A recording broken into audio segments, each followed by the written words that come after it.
You're listening to Beyond Orders, a podcast about military spouses who are done shrinking themselves to fit someone else's story. Hosted by Michelle Penczak, CEO of Squared Away. I'm Michelle Penczak, CEO of Squared Away, military spouse, mom of two, and someone who believes leadership has nothing to do with titles and everything to do with how you show up when no one's watching. Today's guest is a masterclass in that kind of leadership and what it really looks like. Jessica Ryan came to Squared Away in 2020 as a virtual assistant. She didn't come loud. She came in solid, thoughtful, consistent, and sharp. She's the kind of person who quietly sets the standard and brings others along with her, and she hasn't stopped growing ever since then. From assistant to team lead manager, and a multitude of roles in her journey at Squared Away. She's now our chief people officer, and she's helped shape the absolute heartbeat of Squared Away. She's built culture, supported hundreds of assistants and clients, and led with a kind of strength that doesn't need to raise its voice. This episode is about growing from within, leading with empathy, and redefining what leadership can look like, especially for our amazing military spouses who are tired of being underestimated. So let's get into it. Jess, thank you for joining us. Yeah, thank you for that amazing introduction. I wish I could do a whole masterclass on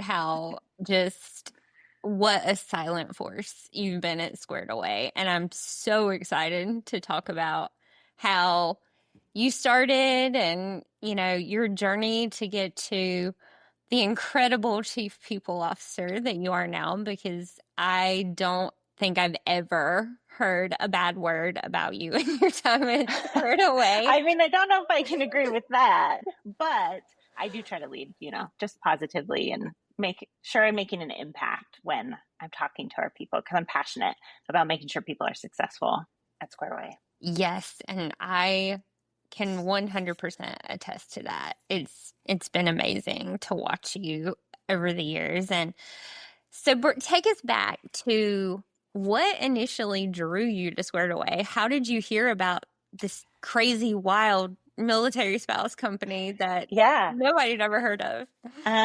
So it was back when we were still advertising on Facebook. So, we were recruiting through Facebook posts, but I was in a period of transition. So I worked for the base childcare system. So they're called CDCs on the military base. I worked for them for 12 years. And I was an assistant training coordinator in Bremerton, Washington. We were there kind of like, as a little B-billet side for my husband. And so he was there. He's an active duty Marine, but he was supporting the Navy base. And so I got into the Navy childcare system there. I worked there for 4.5 years, and then we got PCS and we moved to North Carolina. And I thought, I'll just go apply to childcare systems on Lejeune. I'll kind of pick up where I left off and everything will be great. And it turns out that wasn't so easy. So I was on a leave of absence. I applied and they told me, sorry, you have to start over because you were on a Navy base and that time didn't count. So I was facing starting over again. I was 12 years in. And for anyone who's worked for the CDCs, their training program is rigorous, which it should be because they're taking care of children, but it's a long time. It's years and years and years of time. And they were telling me, we can't take anything you've done. It's expired from the Marine Corps side. It didn't count when you were on the Navy. So we got to start you over. So 12 years in, I was looking at starting over again. And I was just frustrated. Like, I was at a position where I didn't want to start over again. 12 years in, I didn't want to go back to kind of, scraping the bottom and fighting for my recognition that I knew I had. So out of desperation, I got on Facebook and I started, going to spouse pages. Like, what are people doing to combat the starting over feeling when all you want to do is grow? You're being recognized in the places that you're at for your skill and for your competence, but it doesn't translate when you're moving. And so I saw a post from Squared Away and I thought, well, I'm on a leave of absence. Worst comes to worst, I can just go back to the CDC, but let me give it a shot. And I applied. I talked to you on the phone. I got an offer and I was like, well, here we go. This is, an entirely new thing. Let's figure out how I can take my skills and sort of reimagine them into something that Squared Away can use, because taking care of kids and, focusing on like inclusion, how can I translate that into the digital world? And so that's kind of what I spent my first couple months figuring out how to do. What is Squared Away looking for? And how can I turn training and curriculum at the CDCs into something that someone will want to use over That's online? incredible. I had no idea how much went into just being a CDC teacher. Yes. And Yeah. Sawyer, my oldest, he started at CDC at TT2. And Okay. oh gosh, he was 6 months old, and then he was at the CDC until he was 3.5 in North Carolina and Hawaii. And that's a lot to take on when you have I mean, they do so an many kids. amazing job. The workers there, they're that piece of stability for kids who have, unstable homes. They have parents who are deployed. They have parents who work long hours. So the CDC is that home for a lot of kids where they go, they see the same teachers, they have the same routine, and even up to inclusion. So we have kids who have special needs and we help them with that. And so, when you invest your time in the CDCs, you get a lot of training. The DoD puts you through it.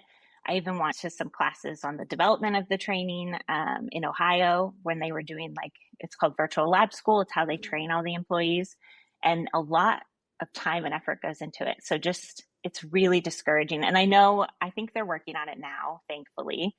But I know back then a lot of spouses were in the same position as me where, you'd invested 4 years and they're like, sorry, we got to start over. It was the wrong service that you were at, or, it's something expired because you had too much of a lapse between. And so, I didn't choose to be at a Navy base, but there's no Marine Corps base in Washington. It's all the Department of the Navy. So right. Can we just I think all I get said on that. page? I wrote probably 5 emails and I said, but it's the Department of the Navy. I don't understand. I escalated it as far as I could.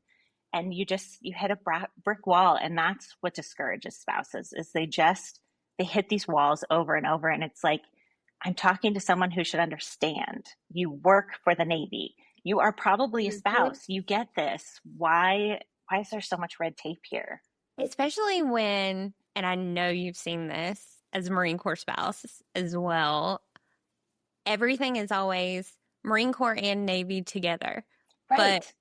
But nobody gives you a guide on, okay, this is where it's combined. Yes. And this is where it's separate. It kind of jumps out at you and smacks you in the face when you least suspect it. So right. And that's frustrating. Yeah. And I told them, I said, I know how the training's developed. I know they're literally the same packets with just one says Marine Corps and one says Navy. I know it crosses. I know it's the same. But, it was that desperation moment that I think a lot of military spouses can identify with, where you're just at a point where you're like, I don't want to start over again. I already have to do it for my kid, my schools, my friendships, my community. I don't want to do this again with my career, especially as someone who, that's all I wanted. All I wanted was to grow and be recognized, and just to have to start that over every time. It's like, this is exhausting and discouraging. It makes you not want to keep trying. Absolutely. It's like, well, I'm going to wave the white flag and, it is what it is. And yeah, nobody wants to live 10 lives in one. Exactly. Exactly. Oh, so walk us through your evolution from being an assistant and getting matched with your first client to becoming chief people officer. What did that look like? It was long, but also it went really fast, right? Like I'm 5 years into this. So I think I remember starting, Squared Away was a lot smaller. I couldn't tell you what number it was, but I think, within 20 to 50 people. We didn't have a lot of us. And so it was very small. And you just kind of got tasks from you and we worked through those. And then I remember getting the Slack ping where you're like, I have a client for you. And I was like, okay, it was 2 weeks in, here we go. Like, we're going to see how this flows. And so made contact with my client. He was amazing. He is a longtime Squared Away client. He's still here. And we just kind of dove in. This was pre-2020. So it was the very beginning of 2020. It was February 2020. So we didn't know what was coming.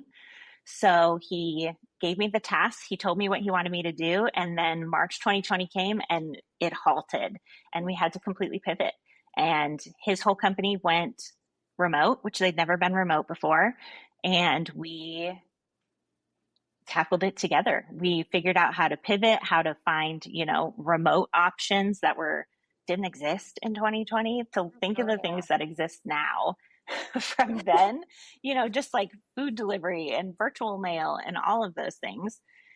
And so we dove in and I learned a lot really quickly. I got 3 clients almost back to back, and I knew I wanted to work full time. I had always worked full time. So I took that and I just sort of hit the ground running. And then as we developed, different positions in Squared Away started to be built out as we scaled. And I was like, okay, this has room for growth. And I'm not going to have to quit when I get a PCS, so I can really invest time here. So that's what I started doing. I knew there was a team lead role, and I thought, I know how to lead people. I know how to train people. I know how to walk them through things. So let me try. And so I applied for team lead and I got that role, and I loved being a team lead. You get a group of 10 to 15 assistants who are brand new, who are in the same position I was in. They don't know what they're getting into, and you just get to walk them through it. And so I'm still close with some of the teammates that I had as a team lead.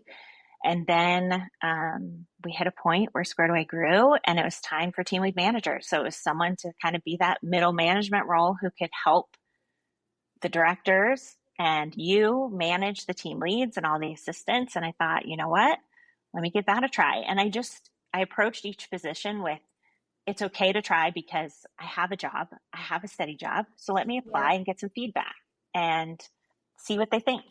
And that's kind of how I applied to each role. It was like, this is stable. This is safe.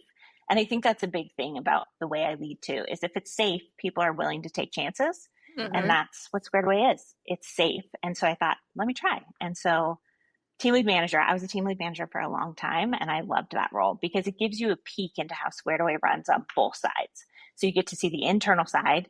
You're still working with clients, but then you're also helping assistants navigate clients. So, and any issues with clients. So I think team lead manager is one of my favorite roles, and they know that. I talk to them about it all the time, but I think they're just so integral to the way we function. They help their assistants navigate clients, nerves, new situations. They help team leads kind of rise into their leadership. And then of course, the directors and all of us, we need them because they're kind of our bridge to the assistants. So absolutely. Yeah, I loved that role. That was a role that I was really, really happy in and really passionate in. But I also never failed to let you guys know, like, I'm ready to grow. And if there's a role, I'm going to apply, and you guys are going to see my application. I never applied for anything I didn't think I could do. So like finance, you won't find me applying for finance. Oh, me neither. And when we started and I was doing finance, I was like, somebody else has to do this. Yes, like yes. This cannot be me forever. Yes. And so, I tell Sarah all the time, I love you and you're in that role. That's not my role. That's not my place. I will manage people all day long, but I'm not made for finance. And so the director of people role came open, and, I applied once and I didn't get it. But I got really good feedback. And so I was like, okay, I think I'm on the right track. I know where I need to go. I know this is where I should be. And so I just worked on it as a team lead manager. I worked with the current director of people just to see what her role looked like and how it developed. And then the role came open again and I got it. And I was like, okay, there's so much more we can do here. And that's kind of where it took off, because I knew what was possible there. And you gave me the room to run with it. And so that's what I did. So, and that's what I still do. So when I come to you with crazy ideas, it's because I know there's so much possible there. There is. And I think that's kind of the beauty of what we've done at Squared Away is see a need, fill a need, and there's so many different, and I know you and I have talked about it before, but there's so many different ways to grow internally as a team and build our culture and build that rapport and just reinforce that trust that you have absolutely just solidified with our team. We do quarterly surveys every quarter. Yep. And when we were in the baby stages of growing Squared Away, I'll say over the past 6 years of 8, if not more, we're still growing and changing and making things better for our teammates. But there was a time when I detested reading quarterly surveys because it Yeah. was like darts being thrown at a dartboard, and you're like, Right. where's it going to hit me today? Yeah. But now it's just, it feels so good to read the comments and the way the culture has shifted from where it was to where we are now. Because Yeah, we didn't always absolutely. get it right. Yeah. And I think that's what I would hope that if you ask anyone on the team, that's what I put out is we're not always going to get it right, but you have a space to give us that feedback. And I will try my hardest to do something with that feedback. I can't do everything with all of the feedback, but if it's tangible and if I can do something with it, they're going to see movement on it. And I think that's the feedback that we saw most recently is that I feel heard. I see changes coming from the feedback we give. And that's the biggest goal and initiative for the whole people department. They know that's our number one focus each quarter is we put the surveys out and then we make actionable goals and we make sure that the team knows this is what we're working on. And so I think that's really important to Squared Away's culture. It has been from the beginning. You've always said feedback is a gift. And so I don't want them to think that we just look at that from clients. We look at that internally. And I tell them all the time, each of us read every single entry on that survey. Oh, yeah. And so, we hear it, we see it, and we break it down. So now we not only read it ourselves, we have a whole team lead meeting where we go over the responses and we make tangible goals with the team leads. And then we release it to the team and we let them know, like, this is what we saw, this is what we changed, and this is where we're going. And I think feeling heard helps anytime we have to make major shifts. And so they know that they can give us the feedback, even the tough stuff, although we like the good stuff, but that we can hear the tough stuff too. And we'll take it and we'll do something with it. 100%. I think we've all done those surveys where you're like, okay, cool. Nobody's probably going to read it. If they do, they're not going to care. And I'll probably never hear about it again. Right. So that's one of the things I've loved about our surveys is we, like you said, we read every single thing. Yeah. If there's something that we can't change because our hands are tied as an employer and as a business, we let them know what that is. And if there is something that comes up for discussion, full transparency, we discuss all the feedback on our core 4 calls, which is all of our department head calls every week. And you are very intentional when it comes to advocating for our team. And that's something that I will say a lot of companies, or I haven't seen with a lot of companies, is really owning that people role. Right. And I mean, I think all of you know, because I've come to each of you individually, that I'll give you the hard feedback too. It's like, okay, I heard this negative feedback. We got to talk about it. It's not going to be fun, but you hear it. So I'm going to bring good and bad feedback. And I think the teammates knowing that, hearing that, like, I can have this complaint, I can have this tough spot that I'm in, and that it's going to go all the way to the CEO and she's going to hear it. I think that just makes them more open to saying, okay, this is the culture they're building. I want to put into the culture. So let me give the feedback, whether it's positive or negative, and they'll hear it and they'll do something about it if they can. Oh, yeah. Feedback is a gift, whether or not you want to hear it or not. Yeah. How has your perspective on leadership changed over the different roles that you've had over the past 5 years? Yeah, I think it's evolved a lot. So I think all of us can say that, we've had good leaders, we've had not so good leaders. We've seen a lot of, whether indirectly or indirectly or directly, we have had leaders who have affected us either positively or negatively. And so what I learned, I came from a government agency, right? So it was very by the book, very, you have to do X, Y, and Z to get the result. And if you don't do X, Y, and Z, even if it doesn't make sense, you're not going to get what you need. So you have to check the boxes. And so when I came to Squared Away, there was this little bit of freedom, right? Where it's like, okay, we want you to do X, Y, and Z, but if you can explain to us why Y doesn't make sense, we'll hear you out and we'll look for a different way. We want that out of the box thinking. So when I was sort of developing and growing into the leader that I am now, it was like, okay, there's not just one way to do things. We can grow here and we can find easier ways. We can find faster ways. We can find more streamlined ways. And nobody's going to be like, you can't do that because you don't check, you didn't check box Y. So as I developed and kind of learning, like there's a place and a time for a policy. We want to put guardrails in place, but there's also places where we can say, hey, does this policy still fit? Does it still fit our mission? Does it still fit our values? Or can we shift it and can we change it? And so I watched that happen a lot over my time. And definitely as I've gotten into kind of leading the people department, that's definitely how we approach things is, does this still fit? Does it make sense? Is it still for the good of the masses? Or are we overcomplicating it? And so, when we look at things like leave, for instance, when people want to take vacation, are we overcomplicating this? Or can we scale this back because we can give them some autonomy here and make it more streamlined? And that all comes from their feedback when they come to us and they're like, there's too many steps, there's, too many emails, whatever it might be. And so as I was growing through those steps, I got to see things work and not work. And then how we as a company and as a team address them when they didn't work. And I think we're really good at looking at things when they don't work and saying, okay, let's fix this in a really intentional way, but also as quickly as we can so that we don't leave people stuck in the broken. And that's what I love about our company is we have the autonomy to kind of say, this isn't working, let's fix it quickly because we can.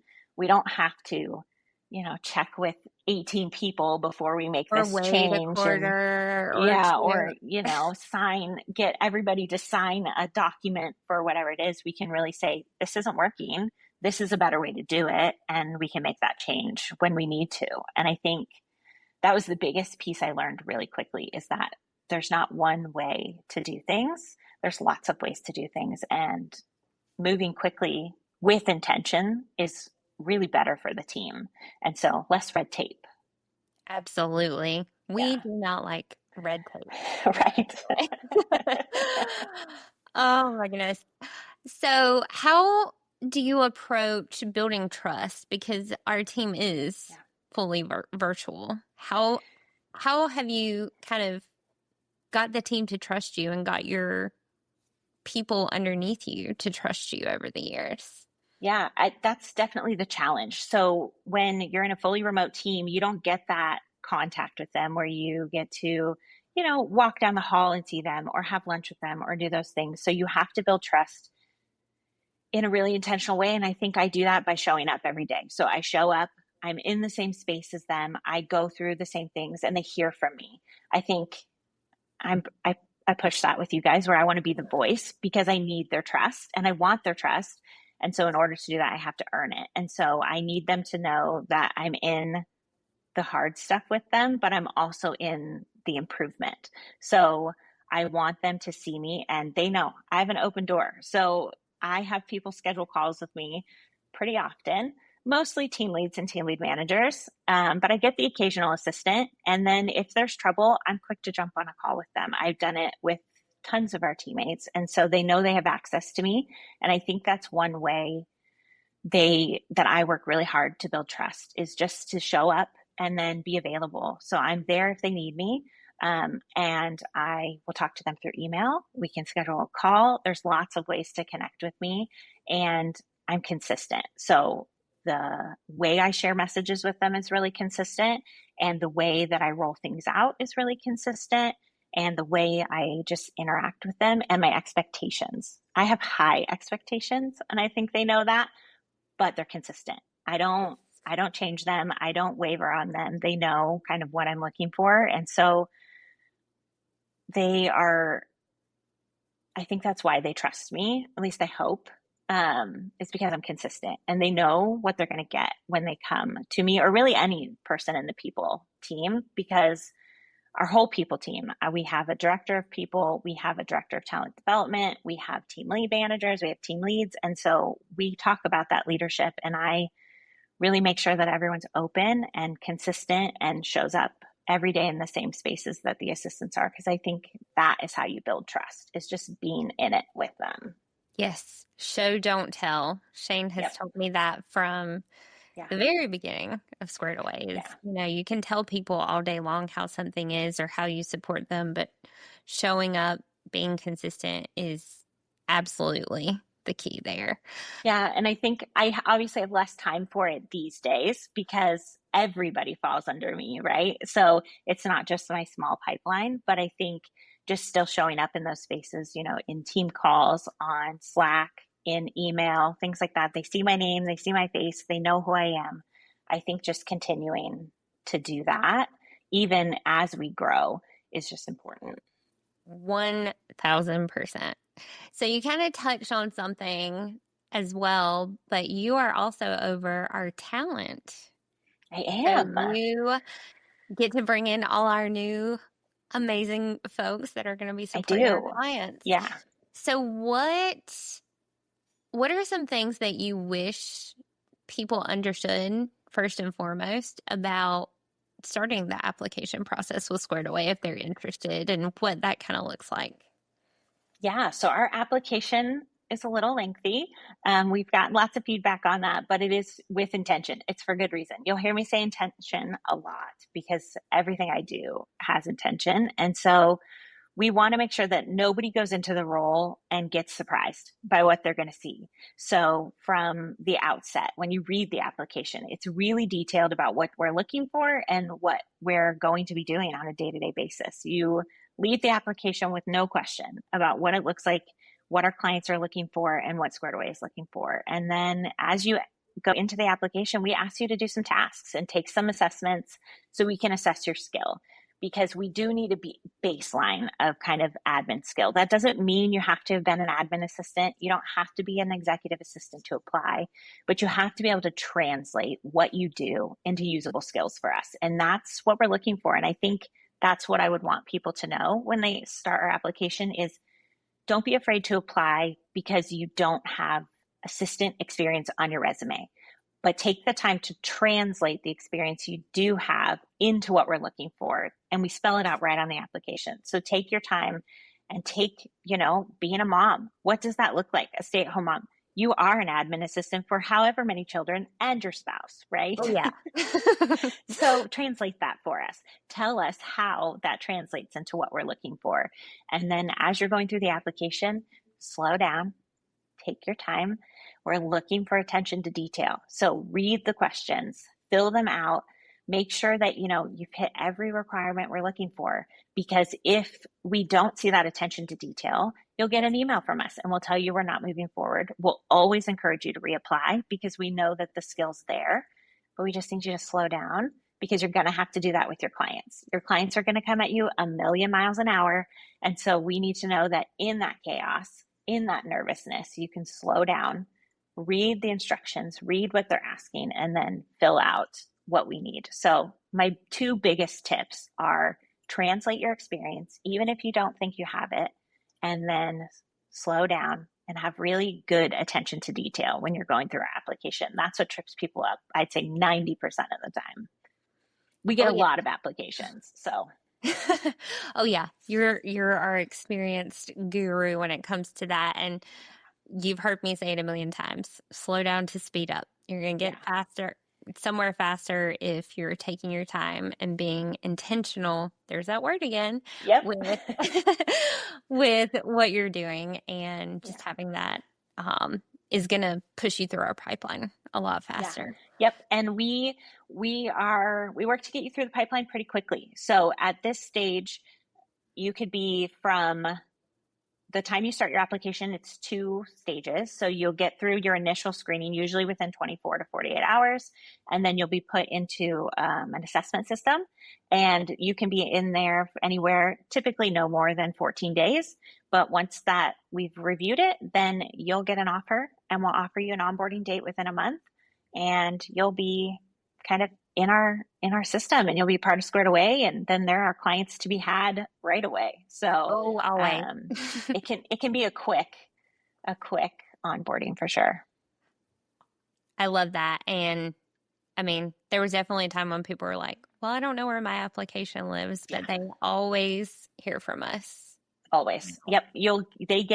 We over communicate throughout the process. So they get lots of emails. You'll always know kind of where you are in that process. And even if we don't select you, you'll know. And we never ghost anybody. So you'll hear from us. That's right. When you PSA, Squared Away does not ghost any No. ever. So I want to dig a little bit deeper with you because the past 5 years have not always been easy. We've had challenges, we've had hiccups, we haven't always gotten our moves right. Right. And there's been stressful days, especially in a leadership capacity. So what motivates you to keep showing up and working with our team, especially on the dumpster fire days where you just want to crawl into a hole and hide? Yeah. I think for me, it really is people. I know that at the end of the day, Squared Away makes a difference. So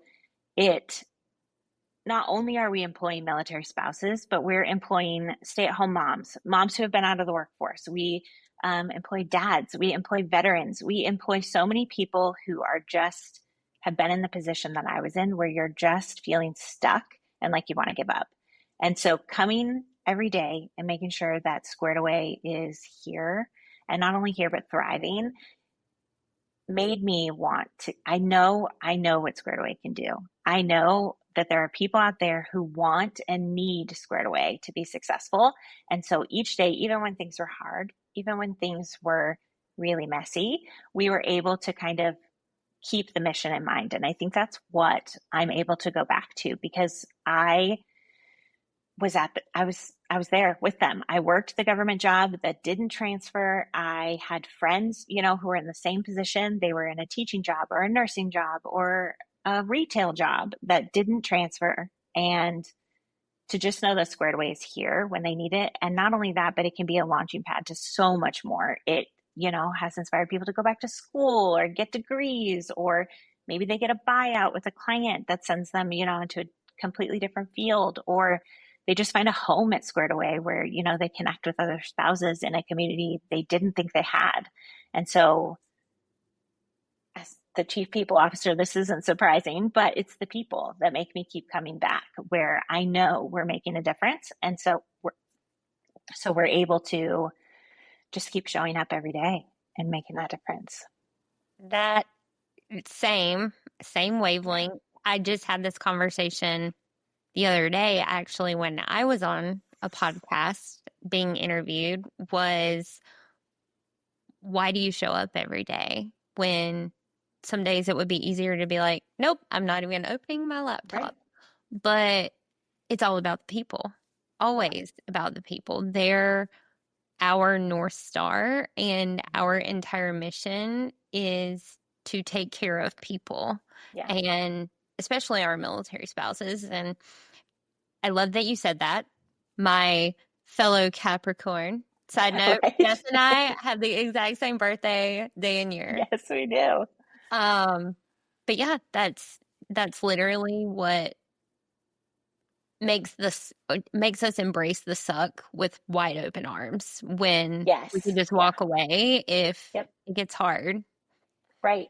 And I think when it was really hard, or when I've been in a position where I'm like, I don't know if this is worth it, that's what keeps me coming back, is like, if I quit, how am I supposed to tell them not to quit, not to give up, not to, keep going, if I'm the one who's going to give up and quit? And so I do a really good job in those moments of just like stepping back, taking a deep breath, and sort of saying, okay, it's really bad right now. How can I fix it? Or how can I get through this now to get to a point where I can fix it and change it. And so I think that's what, things get tough with clients. There's chaos with clients, right? And so you have to just know that, like, if I can just sit with them when things are chaotic, we're going to get to the other side of this. And then they're going to be like, wow, you went through that with me. Let's continue to grow and build on this. And it's the same at Squared Away. If I can sit in that tough moments with the assistants and I can be like, I'm here. We're in the suck right now together, but we're going to get to the other side. And then that's when we can make big things happen. And so I think either side, whether it's internal or clients, if you can just know that it's going to get better, that tomorrow when you open your laptop, it will be better. I think that's kind of the key to just being able to push through, even when things are really bad. I've had moments at Squared Away where I'm like, I don't know if I can keep doing this. I don't know if this is the place I want to be. And I have an amazing husband who is just like, whatever you need to do, we'll figure it out. We'll make it work. And so, I'll tell him all of the things. He knows so much about Squared Away and he's never even been part of Squared Away, but he'll be like, whatever you need to do. And I just needed to vent, and I'm going to show up tomorrow and everything will be fine. So I think just, things can be rough, and just know that everybody's been there and that it'll get better. It's just, everybody has chaotic days, either personally or at work. Oh yeah. And that's from our core four down. We all have crazy days. We all have kiddos that need support. This morning I was slow to respond because my water main decided to do something crazy. And just having that empathy and understanding of it's not just the managers, it's the assistants too that have real world problems, and clients also have real world problems. And we have great days and we have hard days, but I think that's going to be true in any role that anybody ever has. Exactly. And I think our team, that's the benefit to having a team of military spouses. We know when they come and they're like, we have orders. We have to leave. I have to pack my house in 48 hours and leave in 4 days. And I'm going to have to take a week off of work. We get it. Like, we know we don't ask for proof. We don't ask them to prove it. We don't ask them, to explain it, or we don't tell them we don't believe them. We know that is absolutely that true. That is a real possibility. And so how can we help you? Do you need us to reach out to your clients? Has it happened that quickly? We'll get your clients taken care of. Clients are understanding when, we over communicate with them and we tell them this is what's happening. And I think that's the benefit of having a military spouse, or even a community of parents where they're like, my kid fell and broke his wrist at school today. I have to go to the ER and take care of it. Or my kid's just having a really rough day. They're 3 and the world is big and things are tough and I need to be slow to respond. And so we're able to give that empathy because we live in it with them. So that's a huge part of Squared Away's culture, is just being able to say, like you said, your water main broke. Like, we are in it with them. Things happen at school all the time. So I think that's a big part of our culture. A dull moment around Squared Away community. Right. There's always something going on. I mean, with almost 400 teammates, like, life be lifing the most sometimes. Yeah, just scroll the random channel in our Slack and you'll see life. Oh yes, it's way better than Days of Our Lives. Any day. Military Spouse Edition. So when you think about the culture that you're helping to shape, what do you hope people say about working with Squared Away, either after they've been with us for a while or a few years down the road when they look back on their time with us? This is a big question. It's one I think about all of the time. And I think the biggest one that I come back to is I want them to say that I felt safe being myself there. So I showed up completely as myself, as a military spouse, as a parent, as a veteran, as a woman, as a man, whoever I am in that day. I was able to show up as myself, and they not only helped me feel accepted, but they helped me grow in that. And so I think just creating a space where people feel safe and heard and like they can show up as themselves and still find success, huge success and growth with Squared Away. I think that is what I hope to build. And I hope I'm building that, is that people know that they don't have to be like me. They can be a completely different person than me, but they can show up and they can serve their clients. They can grow internally with Squared Away or their clients wherever they want, whatever path they want to take, but they can leave. If they leave our community, they can just look back and they can say, I felt safe being myself. And that's how I am where I am today. I was able to grow. We don't ask them to show up and be anything that they're not. And so I think that's a huge piece of the culture that I'm hoping to build, is just safety, knowing that they can show up. We so often do not get that in our lifestyle as it is. And having that core community, being able to say, you know what, I'm showing up in flip-flops, yoga pants, coffee stain on my shirt, might have a baby on my arm, my kid might be swinging from the ceiling fan, my client might be where in the world, somewhere, who knows, but still being able to say, you know what, this is my day, y'all, and send me all the memes or something that's just like, you know what, I'm sending you a virtual hug or something silly, or just being able to say, oh my gosh, that was me the other day. Totally got you. Yeah, exactly. That is so, so amazing to see. And I see our team do it all the time. They do it every single day, and multiple teams. And our managers do it too. We have one of our amazing team lead managers. She travels the world and shows up, and we know that she travels the world, but she shows up and she does what she needs to do. And not only that, but she's phenomenal at what she does. And then we had another team lead manager today. Her son got wisdom teeth pulled, and she was like, I'm in the midst of just dental recovery. But they showed up, and we love on them for that. And we give grace where it's needed, and we know what they're dealing with. And so they can show up as themselves, but they're still doing amazing things. And we can just be that community that they need. Absolutely. That is everything that we've dreamed of from the very beginning and more, because we didn't see everything from the beginning. And that's why we have you in our people role doing incredible things. So this is going to be my last question, but Jordan has requested this on every single podcast. Okay. She said it was such a great question, and I agree. Looking back on your journey, how would you define reinvention? I saw this question. You did send me this question in advance.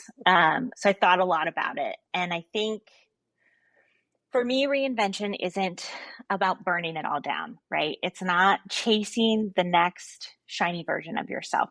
I think it's becoming more of who you actually are, not taking things away, but just growing where you are. So one thing we do often in the people team is we ask, like, does this fit our values? Does this fit our mission? Does this fit where we're going? I ask myself that all the time in my personal life.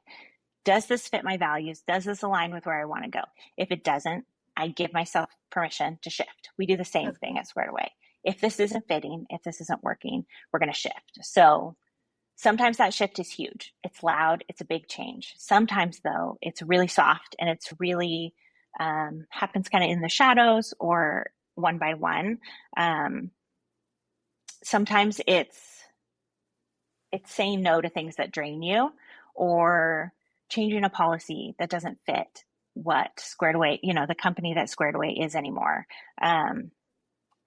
For me, it's not this like big earth-shattering moment. It's just this day and day reinventing yourself as you go, and adding, and then making those shifts when you see like, okay, this doesn't align anymore. I want to make sure that I'm doing things that allow me to stay true to who I am. So I think reinventing yourself isn't this big earth-shattering moment. It's just this little things that you do year by year and day by day as you go. And I think just remembering that, like, I don't have to make some big shift and become some new person overnight. It's just willing being willing to grow, but stay true to who you are at your core. So just those little changes. I don't think it has to be huge and dramatic. I think you can reinvent yourself just by making sure you're on the right path. So you're staying true to yourself. I love that so much and could not agree with you more. I think Yeah. if people wanted to, they could reinvent themselves in little tiny ways every single day. But Yeah. it's the little pieces that shape the big picture. It's kind of Yes. like taking tiny Yeah. steps up a mountain to get to where you want. Yes. And it's just checking in with yourself all the time. I check in with myself a lot. You know, you said it, I come in quietly. I'm definitely a listener. So I listen, but I just check in with myself and say, okay, are we on the right path? Is this what we want to do? And I do that with the people department all the time. Are we on the right path? Are we making the impact we want to make? Are we affecting the people we need to affect? And so there's lots of reinvention all the time happening. So it's little and it's quiet, but it happens all the time. A quiet force. I am here for Yes. that always. Well, thank you, Jess, so much Thank for you. joining me. I'm gonna have to have you on another time and we can deep dive into fun client scenarios or something. Yeah, definitely. I've got lots of stories.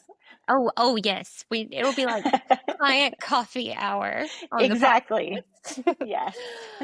Oh, well, thank you again so much. And thank you all for listening and joining me and Jessica Ryan, our Chief People Officer at Squared Away. And we will talk to you all soon. Thanks, you guys.